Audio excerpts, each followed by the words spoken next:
Hello, it's Dave here, and yes, Black Ops is finally available on Xbox One via Xbox 360 backwards compatibility.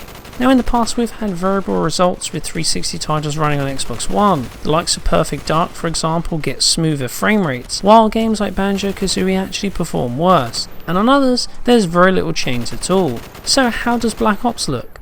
Well, kicking things off with the campaign, and the results are pretty similar. Now during gameplay it's impossible to replicate the rendering load in an exact like-for-like manner, so naturally there are variances between platforms.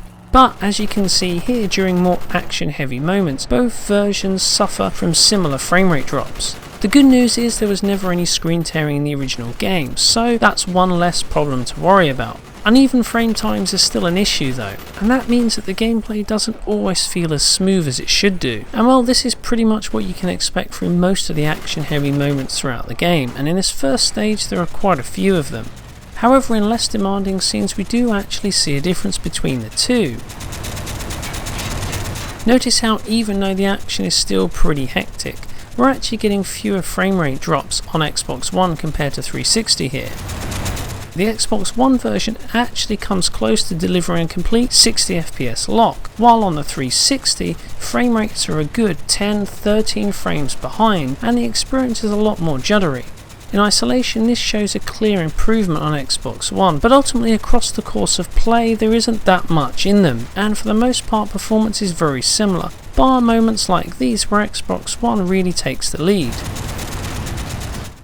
So that's the campaign, but what everyone wants to know is just how performance holds up in multiplayer. Well, here we are. So we've got footage from two separate maps running here, and the good news is that frame rates are generally very stable. For the most part we get a locked 60 FPS, bar from just some occasional stutters and hitches. On occasion frame times spike higher than 100 milliseconds, but these don't occur that often, and as you can see here performance is generally very smooth, even during the kill cam, an area where usually Call of Duty games tend to drop frames. Overall it's a solid showing for multiplayer and we don't have any complaints here. Performance is a lot better than the campaign, the action is smoother and it holds up really well. So there we have it. Black Ops runs nicely on the Xbox One via backwards compatibility, and if you still enjoy playing the game then there are no issues on Microsoft's latest machine.